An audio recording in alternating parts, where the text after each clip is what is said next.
प्यारे विद्यार्थियों, हम मैट्रिक्स के एक्सरसाइज 3.3 के क्वेश्चन नंबर 4 तक का मेथड कर चुके हैं। अब क्वेश्चन नंबर जो 5 है, इसमें आपकी जो प्रॉपर्टी है वो ये वाली यूज होगी कि ए बी का डैश यानी कि ए बी का ट्रांसपोज बराबर होता है इसके रिवर्स ऑर्डर में ट्रांसपोज के गुणनफल के बराबर। ए बी का डैश बराबर बी डैश ए डैश, और इससे पहले सवालों में हमने ये पढ़ा था कि a प्लस बी का डैश बराबर a डैश और प्लस के b डैश। तो अब इसको करते हैं। तो सबसे पहले क्या करेंगे, दोनों की मल्टीप्लाई देखेंगे। तो a इंटू बी, ये फर्स्ट पार्ट है क्वेश्चन नंबर 5 का। अब मल्टीप्लाई करनी है तो पहले देखेंगे कि मल्टीप्लाई हो सकती है या नहीं हो सकती। तो मल्टीप्लाई हालांकि हो जाएगी क्योंकि ये प्रूव करने का है, पर फिर भी हमें पता रहना चाहिए कि गुणा कब संभव है। तो पहले वाले अवयव के स्तंभ तथा दूसरे वाले की पंक्ति यदि बराबर हैं तो गुणा हो जाएगी। तो इसमें स्तंभ कितना है, 1, और इसमें पंक्ति भी 1 है, तो यहाँ इसकी मल्टीप्लाई हो जाएगी। अब मल्टीप्लाई करते हैं।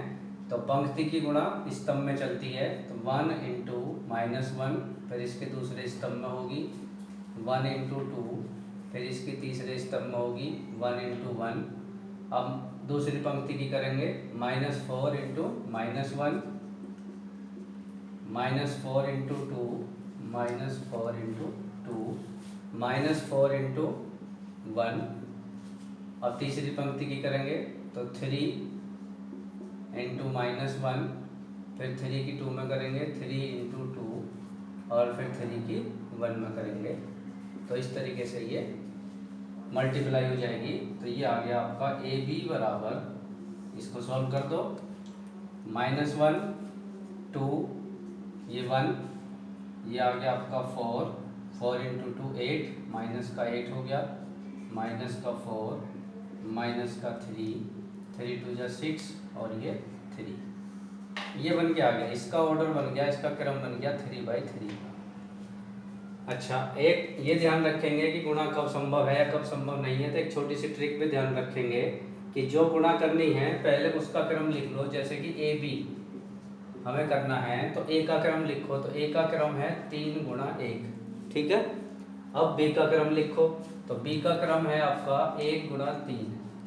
तो क्रम लिखने के बाद देखते हैं कि यदि ये बीच वाले दोनों मान बराबर हैं तो गुणा हो जाएगी, वरना गुणा नहीं होगी। और जो हमारा आंसर आएगा वो ये आएगा, बाहर बार वाले जो नंबर लिखे हुए हैं, इसीलिए हमारा ए बी की मल्टीप्लाई करके 3/3 आ गया। और गुणा संभव होगी थी क्योंकि 1 और 1, यानी कि पहले का स्तंभ और दूसरे की पंक्ति। अब इसका ट्रांसपोज करेंगे तो ए बी का डैश बराबर होगा, इसकी पंक्तियों को स्तंभों में बदल दो। तो -1 2 1 पहला स्तंभ हो गया, दूसरी पंक्ति को दूसरा स्तंभ बना दो, 4 -8 -4। अब तीसरी पंक्ति को -3 6 और 3, ये हो गया 3/3 का आपका, इसे कह दो इक्वेशन फर्स्ट, ठीक है। अब राइट साइड करते हैं, और जो ये आपका लेफ्ट हैंड साइड आ गया इसको समीकरण 1 मान के छोड़ देंगे। अब देखिए यहाँ हमें करना होगा, पहले राइट साइड में क्या है, बी डैश ए डैश। तो पहले बी डैश लिख लेते हैं। तो बी डैश होगा इस अवयव का ट्रांसपोज, तो ये हो गया -1 2 और 1। अब इसका ऑर्डर बन गया, 3 पंक्ति हो गई और 1 स्तंभ हो गया। अब पहले वाले का ट्रांसपोज करिए, ए डैश बराबर, तो ये स्तंभ है, स्तंभ को पंक्ति बना दो, 1 -4 और 3, और इसका क्रम बन गया 1 पंक्ति और 3 स्तंभ। यदि देखेंगे इसको लिख के कि ये मल्टीप्लाई संभव है या नहीं है, तो देखिए बी डैश और ए डैश। अब देखो जरा, बी डैश का क्रम लिखो, तो 3 गुणा 1, और इसका क्रम लिखा 1 गुणा 3। तो ये बीच के दोनों मान बराबर हैं, तो इसका मतलब गुणा मल्टीप्लाई फिर से हो जाएगी। अब बी डैश ए डैश करते हैं, तो इसी प्रकार चलाएंगे। पंक्ति की गुणा स्तंभ में होगी, तो -1 इंटू -1, फिर इसकी इसमें करिए -1 इंटू -4, फिर -1 की 3 में करिए -1 इंटू 3। अब दूसरी पंक्ति की 2 गुणा 1, 2 गुणा माइनस के 4, फिर आ जाएगा 2 इंटू 3। अब तीसरी पंक्ति की तो 1 इंटू 1, 1 इंटू माइनस के 4 और 1 इंटू 3। ये अब इसको सॉल्व कर दीजिए। अब देखो जरा, ये आया सॉल्व होके -1 इंटू -1 +1 हो गया, और सॉरी यहाँ क्या था हमारा, ये प्लस का 1 था, तो ये यहाँ पे -1 हो गया। अब इसको सॉल्व करिए, -1 इंटू -4, ये आपका +4 हो गया, ये 3 हो गया माइनस का, और 2 इंटू 1 प्लस का 2, 2 इंटू -4 माइनस का 8, 2 इंटू 3 6 हो गया, 1 इंटू 1 1 हो गया, 1 इंटू -4 माइनस का 4 हो गया, और ये 3। ठीक है, ये है -3। इसका क्रम भी वही बना 3/3। अब ये देखो जरा, ये और ये दोनों बराबर होने चाहिए, तो ये इक्वेशन सेकंड मान के इस तरह से लिख देंगे। अब देखेंगे ये पहली पंक्ति इसके बराबर है, दूसरी पंक्ति इसके बराबर है, तीसरी पंक्ति इसके बराबर है, तो कह सकते हैं, इसलिए समीकरण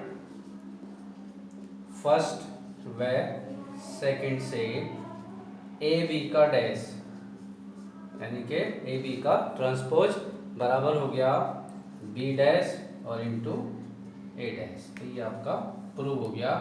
इस तरीके का सवाल एग्जाम में पूछा जाता है, इसकी प्रैक्टिस कर लेंगे।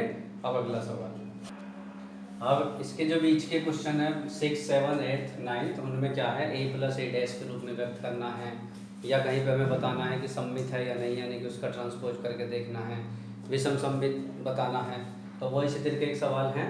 अब एक क्वेश्चन इसमें इस टाइप का और बनता है कि किसी अवयव को सम्मित तथा विषम सम्मित अवयव के योगफल के रूप में व्यक्त करना है, यानी कि ये जो हमारा अवयव है, इस अवयव को दो ऐसे अवयव में तोड़ना है कि एक तो हो सम्मित और एक हो विषम सम्मित। तो उसके लिए हम क्या करते हैं कि यदि ये हमारा अवयव है a बराबर, तो एक फॉर्मूला होता है 1/2 a plus A dash plus 1/2 a minus A dash. तो इस क्रम में यदि हम इसको ब्रेक कर देंगे, इस तरह से तोड़ देंगे, तो ये जो पहला वाला मैट्रिक्स है वो तो बन जाएगा सम्मित, और जो दूसरा वाला बन के आएगा वो बन जाएगा आपका विषम सम्मित। अब इसको इस तरीके से चेंज करते हैं। नंबर 1 इक्वेशन मान लिए। अब a बराबर जो है ये मैट्रिक्स लिख लिया 3, 5, 1, -1। a डैश लिखिए, a डैश क्या होगा, इसका ट्रांसपोज, फटाफट इसका ट्रांसपोज कर देंगे 3, 5, 1, -1। पंक्तियों को स्तंभों में, स्तंभों को पंक्तियों में। तो अब इसे लिखिए a प्लस ए डैश। तो पहले इनको जोड़ देंगे, तो 3 प्लस 3 6, 5 प्लस 1 ये भी 6 हो गया, और 1 प्लस 5 आपका 6 हो गया, -1 -1 तो माइनस का 2 हो गया। ठीक है, करना क्या है पूरा मैट्रिक्स ये, तो ये बन जाएगा 1/2 a प्लस ए डैश। इसका मतलब क्या है कि इसको 2 से डिवाइड कर देंगे, तो ये हो गया 1/2 6 6 6 -2 बराबर हो गया आपका, अब 2 से सबको डिवाइड कर दो, तो 3, ये भी 3, ये 3 और ये -2। ठीक है, इसे किसी मैट्रिक्स के बराबर मान सकते हैं या इसको यहीं पे छोड़ सकते हैं। तो ये हो गया आपकी इक्वेशन सेकंड। अब निकालना होगा हमें सेकंड पार्ट इसका a minus A dash upon 2। तो देखिए a माइनस ए डैश ये निकालते हैं, तो क्या करेंगे, अब इसमें से इसको माइनस करेंगे, तो 3 - 3 0, 5 - 1 4, 1 -5 माइनस का 4 -1, और ये हो जाएगा आपका -1, तो ये आपका 0 हो जाएगा, क्योंकि -1 इस प्रकार होगा, -1 + 1 = 0। ठीक है, इसको भी 1/2 से डिवाइड कर दो, तो तो ये हो जाएगा आपका, चलिए यहाँ लिख देते हैं 1/2 a माइनस ए डैश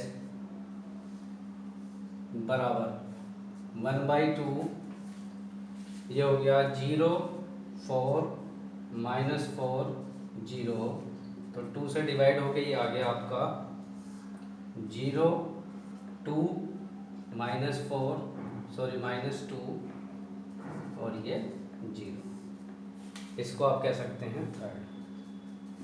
अब हमने जो दो ये चीज़ें निकाली हैं a plus A dash upon 2, यानी कि इस मैट्रिक्स को और इसके ट्रांसपोज को जोड़ दिया डिवाइड बाई 2, और ये हो गया a minus A dash upon 2, ये दोनों वैल्यू उठा के यहाँ रख देंगे तो हमारा मैट्रिक्स का ब्रेक हो जाएगा।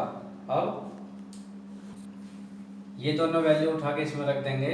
यहाँ एक छोटी सी मिस्टेक हो गई है, 2 से जब इसको डिवाइड करेंगे तो ये यहाँ आपका -1 आएगा। अब ये वैल्यू उठा के समीकरण 1 में रख देंगे तो ये जो हमारे दो मैट्रिक्स बनेंगे ये आपके बन जाएंगे। अब रखते हैं, चलिए समीकरण 1 में मान रखने पर तो ये हो जाएगा a बराबर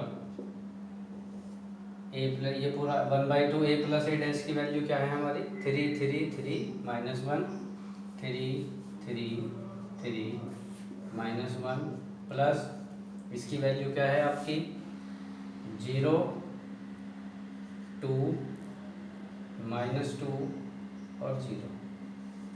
तो अब ये जो मैट्रिक्स हमारे बन के आए हैं दोनों, इसमें ये पहले वाला मैट्रिक्स जो है ये तो है सममित, इसी तरह से वो कह रहा था कि इस तरह से ब्रेक करिए, ये तो है सममित, और ये क्या है आपका विषम सममित। ये दोनों अपनी अपनी प्रॉपर्टी को सेटिस्फाई करते हैं। अब क्वेश्चन नंबर 10th में और 3 पार्ट हैं, उन तीनों पार्ट को आप करके देख लेंगे, और 1-2 क्वेश्चन हो रहे हैं तो एक्सरसाइज आपकी कंप्लीट है, उसकी प्रैक्टिस करके देख लेंगे। थैंक यू, धन्यवाद, और नेक्स्ट वीडियो में नेक्स्ट सवाल स्टार्ट करेंगे।